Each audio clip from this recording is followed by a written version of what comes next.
first map of the second match of the day will be played on Whirlwind.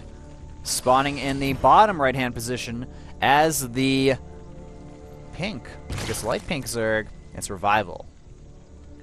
His opponent spawning on the top right position as the blue Protoss. His name is Reality, playing for Samsung Khan.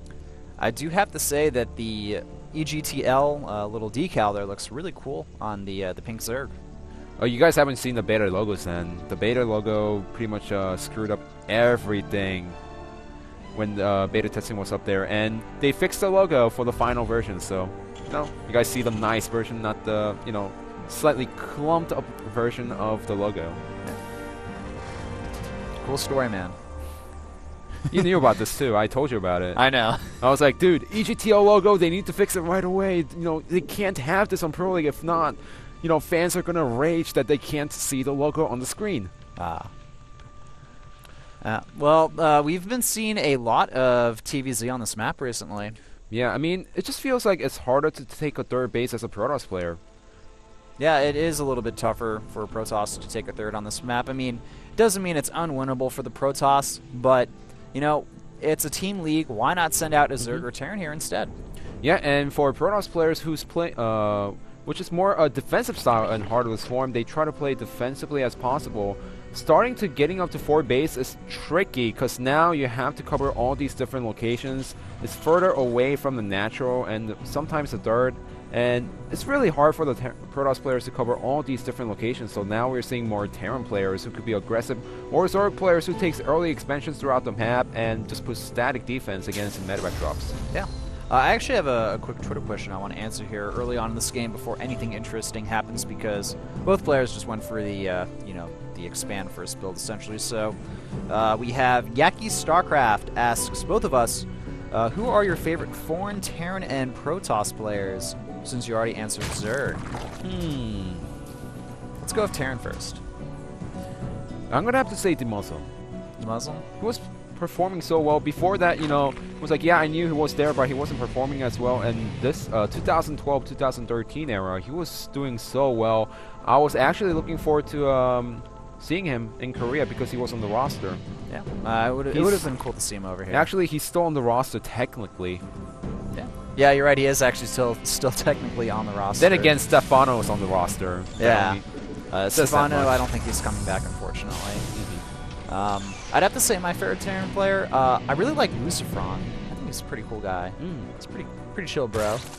And, he's always impressed me with his play. It's really hard to be a high-level foreign Terran player out there. Oh, yeah. You have, like, him, and Thorzane's pretty cool, too. I like Thorzane as well. He's actually a very kind person the few times I've met him as well. So I would have to say those are my Terran guys. And Protoss-wise, Huck and Naniwa, probably.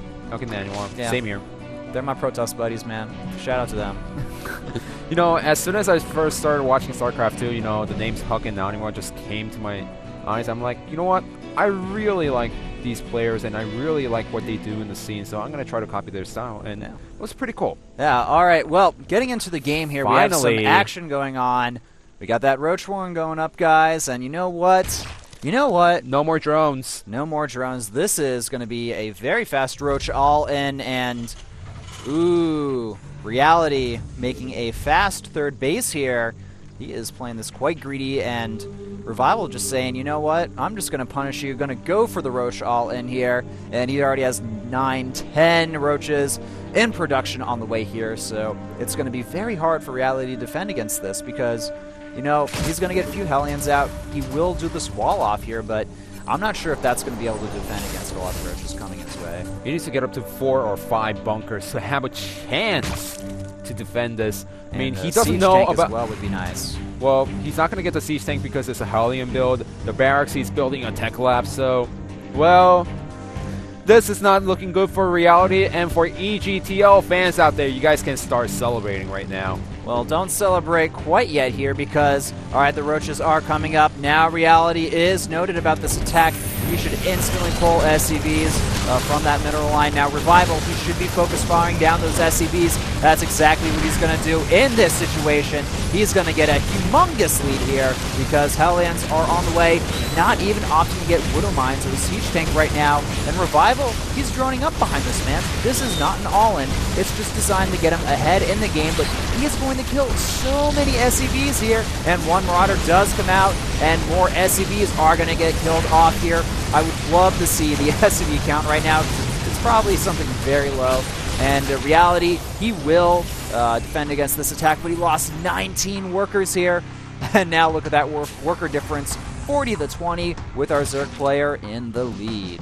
Now, that's a really comfortable lead. Reality, if he didn't lose that many SCVs, he would have actually stayed ahead, but Revival doing a really nice job picking up the SCVs one by one. So even if Reality has a third command center, he needs to deal some damage with those Hellions. If not, he's going to stay behind throughout the whole game. Oh, yeah, definitely. Now, I do expect Revival to be prepared for a little bit of counter pressure here. He's getting the +1 attack here, so I think that this Roach aggression, that's not over yet, but the Hellions, they do manage to get into the Zerg main base, and he may be able to roast a good amount of Zerglings here, and even get into the main if Revival is not careful here. And the two of the Hellions, they do get into the main here a little bit sloppy from our Zerg player Revival here, but he doesn't take too many losses.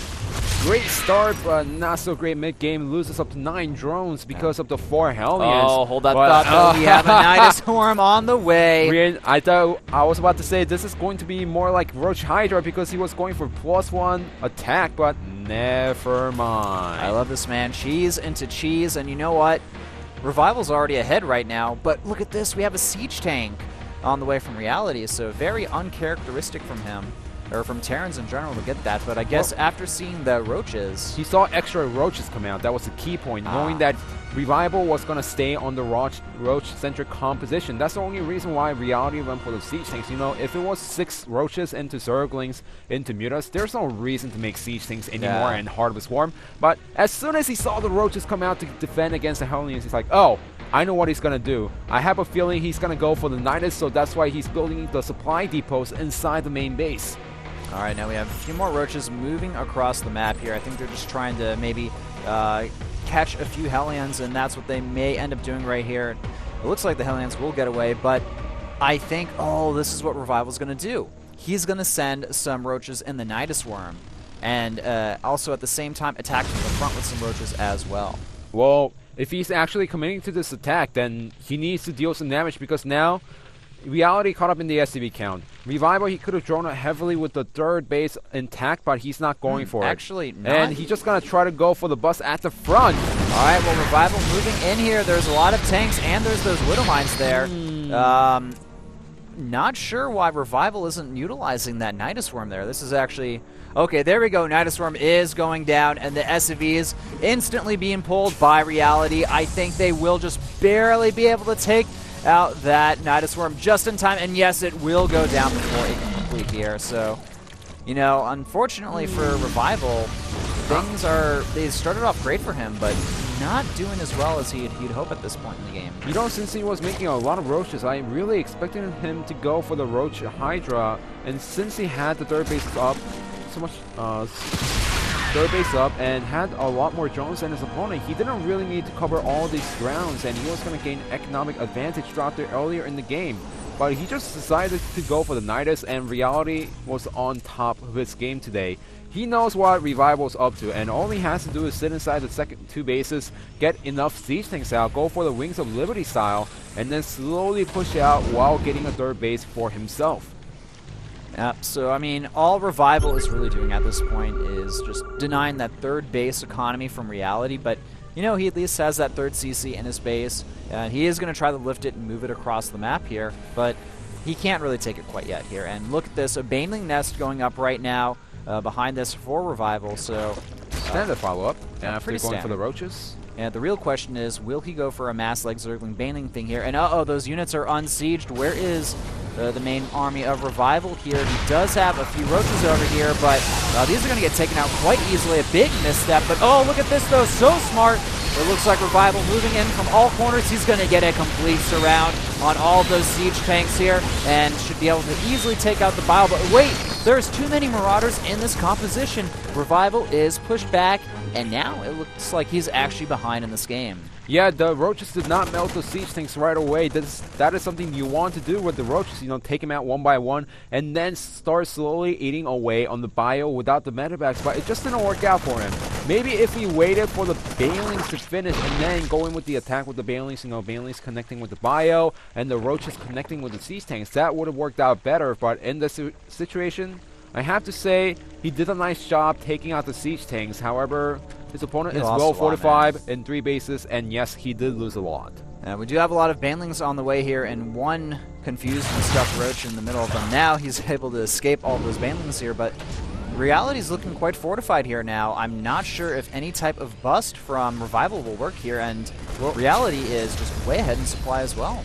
Remember, he could try to go for a bust from the right side instead of the left side into the natural instead of going towards the third base. And also, if you go around, the third base is not fortified, so if he actually wants to go for the attack, he could definitely do it. But the medevacs are finally out for Reality, and that forces Revival to stay inside his main base while putting up static defense.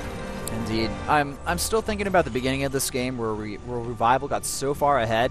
If he actually just committed to that attack after seeing that there was nothing there, I think he would have easily won that game. Oh yeah, definitely. Instead he droned up and then, you know, trying to pressure, oh, I got a lot of SCVs, I'm going to go for Nidus Swarm again and trying to gain more advantage, and just didn't work out after Reality knew what Revival was going for. Yeah.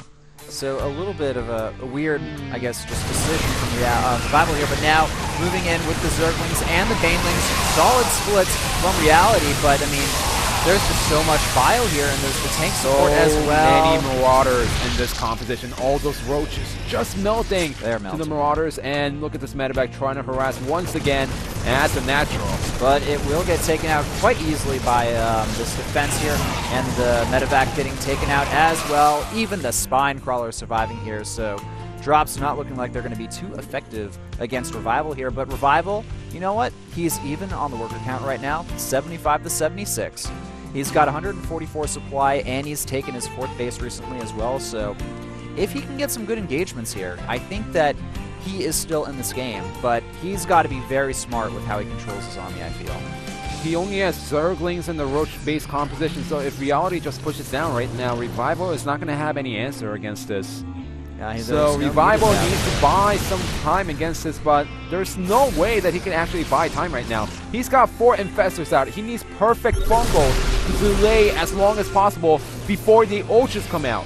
Oh, wow. We already have the Ultralisk Cavern on the way. This 4th base, though, that is probably not going to survive here, but Revival moving across. That's actually a pretty solid-sized army. Nice fungal going down. I think that we will get to see both of those medevacs taken out, but no! They boost out in time, but now we're Reality. He's setting up a nice containment here near this 4th base, and the siege tanks, that's going to be the hard thing to deal with, but this is looking like a very strong-looking army from Revival here, and he's looking to do a double-pronged attack on this main army here. Whoa, it was already taken down, and it seems like Revival is going to go for the attack finally. All right, Revival moving in now. He has to take out those siege tanks quite fast, though. Nice positioning from Revival here. He's going to get a lot of solid kills over here, completely decimating this entire force up. But the problem is the hatchery, it does go down. There's still 1 siege tank left, and a little bit of bio over here. Does Revival have enough units to finish this off? It's going to be close either way, and it's looking like a pretty even trade overall. But the biggest issue is that Reality killed off that 4th base. He lost the 4th base. He lost a lot of Zerglings and Roaches, and even with 2 Ultras coming out, Reality, is still on 3 base economy. He's going for the 4th base right now, and there's no way that Revival can cripple his opponent's economy. Ouch, also sniping off 2 of those Infestors there. Things are just looking pretty bad now for Revival.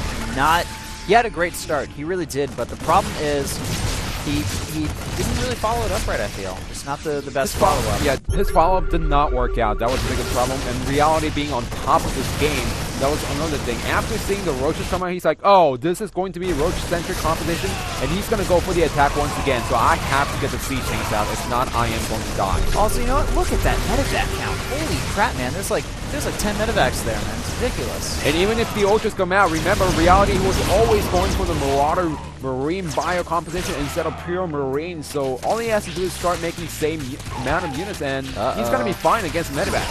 Zergling's getting taken out here, and those Ultras are sitting ducks. They can potentially, yeah, the Marines can just micro against the Ultras here, and Revival getting overzealous here. He should have just backed up and accepted the hand he was dealt with and tried to recover from there, but he just threw away 3 Ultras for free, essentially. And look at the supply right now, 170 supply to 95, 101 of Revival, and honestly, all Reality has to do right now is push down and win the game. Yeah, he can just keep attacking at this point. That medevac count is actually atrocious. You don't ever want that to happen as a Zerg player. And solid Widowmine hit going off there. Well, actually against Reality there. And those Fungals, they're not going to do anything against that medevac count, man. Yeah, he does have one Ultra, but one Ultra against these Marines.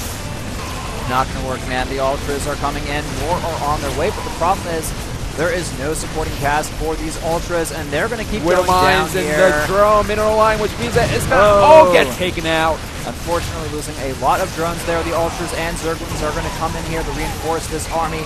The upgrades are looking solid for Revival as well. Now his +3 is finishing, and the +3/3 will finish soon for Reality here, but the problem is constant reinforcements, and Reality almost maxed out at this point. There's nothing Revival can really do. GG! And the other biggest problem is that he couldn't keep down the medevac count of his opponent. He couldn't snipe it, and that's the reason why Reality's bio seemed invincible throughout the whole game. Yep, so Reality taking a solid game 1 there. Coach January looking quite happy about that victory. And, you know, I gotta say, man, I really wish that Revival would have just went for it early on in the game. I think he would have certainly grabbed a win for EGTL there if he was able to do that. But unfortunately, you know, things didn't work out